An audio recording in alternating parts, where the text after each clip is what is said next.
जलेगी, लाभ के हानि, सब हानि है। पहले बैल से खेत को जोतते थे, बैल जहां लघुशंका कर देता था वहां पौधा और अच्छा तेजी से बढ़ता था, खाद का काम करता था। अब ट्रैक्टर से करते हैं, अगर ट्रैक्टर कहीं लघुशंका कर दे तो उसका डीजल निकल जाए तो वहां तो पौधा बिल्कुल जल ही मरेगा, वहां कुछ नहीं होगा। इसलिए बंधुओं, हमारे पूर्वजों ने टेक्नोलॉजी पर काम किया, लेकिन इस बात का ध्यान रखा कि वो यज्ञ क्या हो, वो यज्ञ हो, हानिकारक नहीं, लाभदायक हो, परोपकारी। ये जो आपने अग्निहोत्र किया, ये अग्निहोत्र में भी परोपकार शामिल है। कैसे?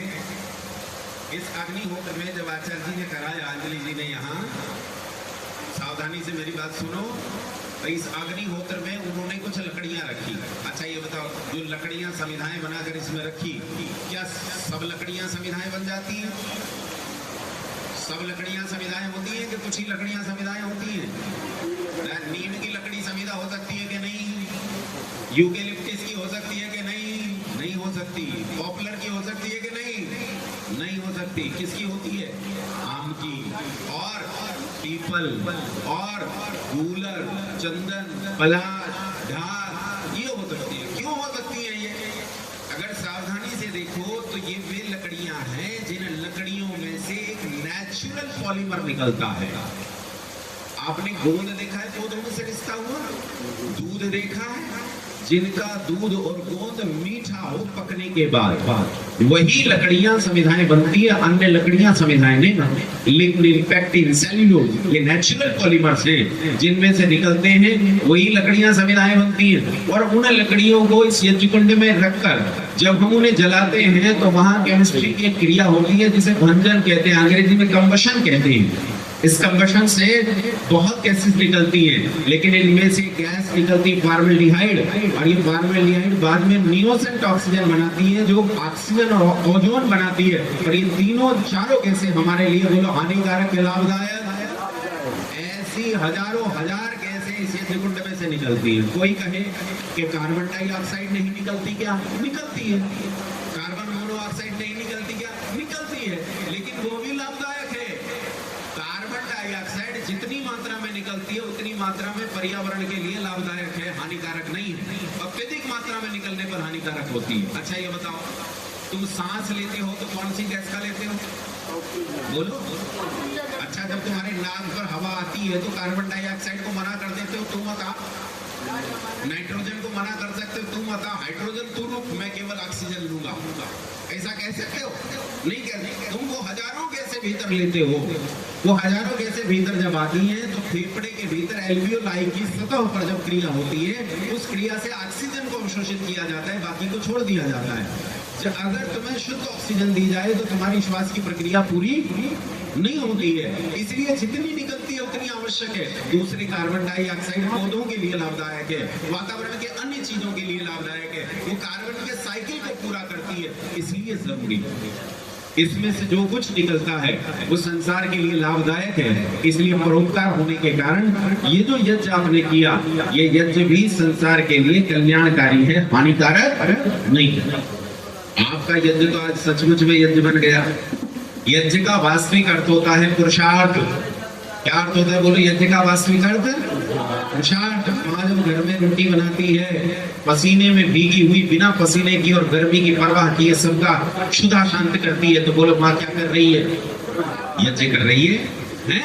और किसान जब खेत में सर्दी गर्मी बरसात की परवाह किए बिना वहां जब रजाई में आप पड़े कांप रहे होते हो, तो वो घुटनों तक इस ठंडे पानी में रात के 2 बजे खड़ा होता है, क्या कर रहा है? बोलो, यज्ञ कर रहा है। यज्ञ का मतलब वो शिल्प विद्या के अंतर्गत आता है, ये सब यज्ञ है। तो यज्ञ एक बड़ी चीज है, और इस यज्ञ को हमें अपने जीवन में उतारना चाहिए, जैसे आज आप सबने उतारा।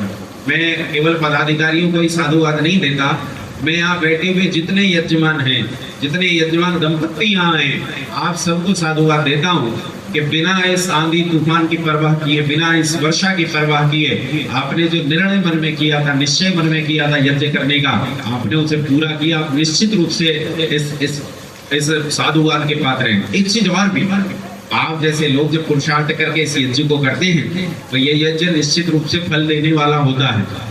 पुरुषार्थ ही यज्ञ को फल देने वाला होता है। याद रखना, बिना संघर्ष के संसार में किसी को कुछ नहीं मिलता। एक कहानी सुनाता हूं, ध्यान से सुनो।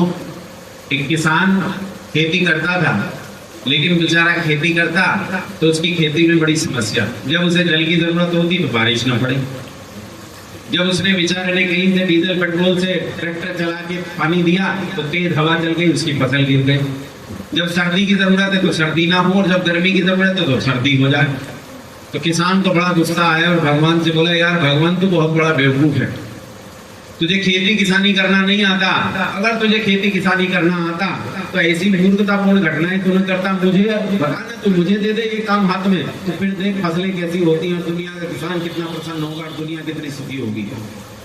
भगवान ने कहा, अच्छा ये बता तुझे चाहिए क्या? बोले जो क्लाइमेट डिवीजन है ये मुझे दे दे, ये क्लाइमेट डिपार्टमेंट मुझे दे दे, वातावरण वाला विभाग मुझे दे दे, बाकी सारा तू ही रहे। तो वो जैसे भाई जी कह रही थी, उन्होंने कहा था अब इसके पास वातावरण विभाग आ गया। वातावरण विभाग आया तो किसान ने अपने हिसाब से चलाया। जब सर्दी चाहिए तो सर्दी हुई, टेम्परेचर लॉक कर दिया 17 डिग्री, इससे नीचे ऊपर नहीं होगी।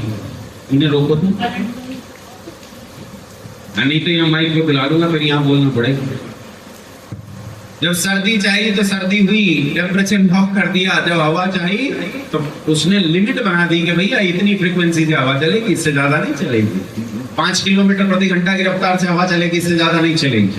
जब गर्मी चाहिए तो गर्मी हुई, सर्दी चाहिए तो सर्दी हुई। बारिश जब जितनी चाहिए, तेज हो तो तेज, धीमी हो तो धीमी, ऐसी हो तो वैसी, वैसी हो तो वैसी, जो चाह से हुआ। और भैया जब ऐसा मिला फसल को तो फसल क्यों ना बढ़ती। बीजों में से अंकुरण फूटा और आसमान की ओर ऐसे दौड़ पड़ा, जैसे इनमें दौड़ लगी हो। फसलें आसमान की ओर दौड़ी जाती थी और 4-6 महीने की फसल बड़ी लंबी खड़ी हुई। जहां वो 2-3 फीट की खड़ी होती थी, अब की बार 4-6 फीट की खड़ी हुई। ऊंचे ऊंचे पौधे, लहराती हुई फसल, चारों ओर मुस्कुराते हुए खेत। इतना सुंदर दृश्य हो गया जंगल का कि किसान देखकर झूम उठा।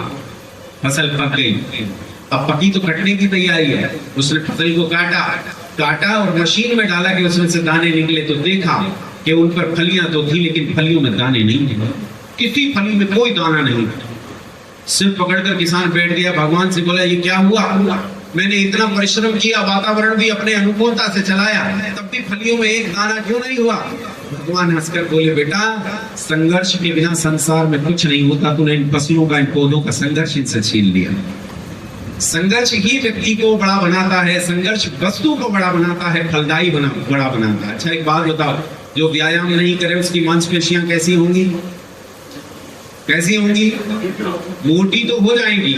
बड़ा बड़ा मोटा तो पेटू तो हो जाएगा। इतना बड़ा कदम आगे हमने नहीं बढ़ाया कि हम अश्वमेध की तरफ बढ़े। हम अपने कार्यक्रम में विधायकों को बुलाते हैं, सांसदों को बुलाते हैं, मंत्रियों को बुलाते हैं, उनकी पूजा अर्चना करते हैं, उनकी चरण वंदना करते हैं, लेकिन स्वयं इस स्थान पर पहुंच सके कि हम अश्वमेध यज्ञ करें, इसका विचार भी कभी हमने नहीं किया। जो करना हो जरूरी था और ऋषि दयानंद ने हमें कहा। इस यज्ञ में 2 शब्द और आए, एक शिल्प विद्या और एक परोपकार। कहा जो शिल्प विद्या है वो शिल्प विद्या भी यज्ञ है। शिल्प विद्या यानी टेक्नोलॉजी, तकनीक। शिल्प का मतलब टेक्नोलॉजी। जैसे मकान बना है तो मकान किससे बना है? टेक्नोलॉजी से बना है। ये मैं माइक से बोल रहा हूँ तो ये माइक मेरी आवाज को बहुत बढ़ा रहा है, 100 गुना बढ़ा रहा है और आप तक पहुंचा रहा है। इसके बिना बोलूं तो किसी को आवाज नहीं जाएगी, और जाना भी चाहेगी तो मेरे पीछे बैठे लोग इतनी बात कर रहे हैं, जाने नहीं देंगे। तो ये जो तकनीक है, इस तकनीक को शिल्प विद्या का। अभी ये लाइट जली है, इससे प्रकाश हो रहा है, ये क्या है? ये शिल्प विद्या है। आप मोबाइल देखते हो, मोबाइल चलाते हो, वो क्या है? तो शिल्प विद्या है। हम लोग ट्रेन से बैठ के आए, अभी बिना ट्रेन के आना पड़ता तो कई दिन लग जाते, अभी भी 24 घंटे लग गए। तो ये तकनीक है। अच्छा हवाई जहाज होता तो 1 ही घंटे में पहुंचा देता। ये क्या है? ये तकनीक है। आप लोगों ने चश्मा लगाया है, आंख से नहीं देख पा रहे तो तुम्हें तकनीक की जरूरत पड़ी, तो ये चश्मा क्या है? ये तकनीक। तो कहा शिल्प विद्या भी यज्ञ है, लेकिन शिल्प विद्या में एक जरूरी चीज साथ में जोड़ दी और वो है परोपकार।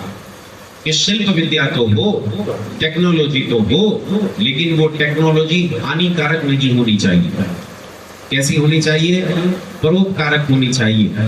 टेक्नोलॉजी वो जो परोपकारी है, जो संसार का उपकार करे, उस टेक्नोलॉजी का नाम यज्ञ हो सकता है। यूं ही कुछ भी कर दिया उसका नाम यज्ञ नहीं है। किसी ने कुछ भी बना दिया, खतरनाक चीज बना दी, उसका नाम यज्ञ नहीं हो सकता।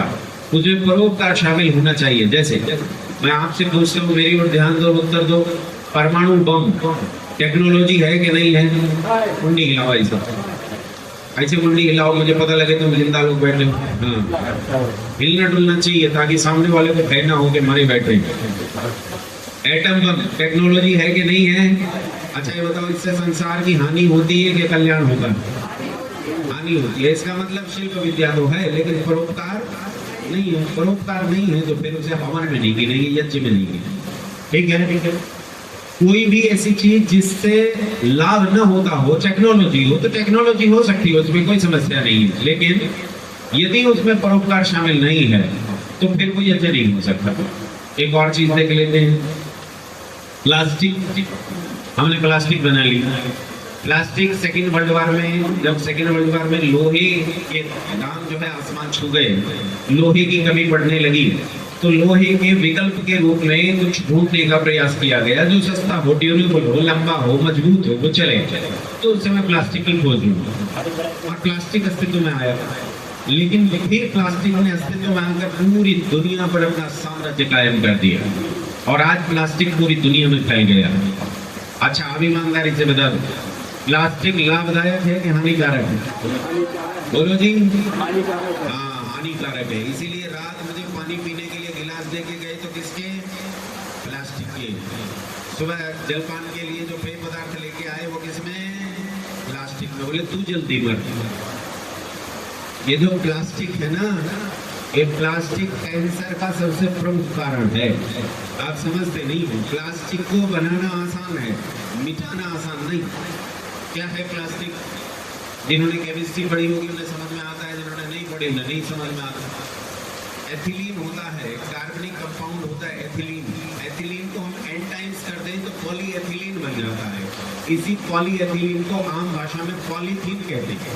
क्या कहते हैं? पॉलीथीन। इसी से प्लास्टिक का उन्नयन होता है, यहाँ से उद्भव होता है और फिर आगे बढ़ती है। जितनी प्लास्टिक दुनिया में मौजूद है, इसमें से लोग कहते हैं प्लास्टिक रिसाइकिल हो जाता है। क्या हो जाता है? प्लास्टिक रिसाइकिल, यानी उसे गलाकर फिर से नई चीज बनाई जा सकती है। लेकिन प्लास्टिक में टोटल प्लास्टिक का केवल 9% रिसाइकिल होता है। कितना? यानी कूड़ा कितना बन जाएगा? 91%, 91% जो है वो कूड़ा बन जाएगा। और जो 9% रिसाइकिल होता है वो भी केवल 3 बार रिसाइकिल हो सकता है, उसके बाद वो भी कूड़ा है। इसका मतलब है 100% प्लास्टिक कूड़ा है, कूड़ा।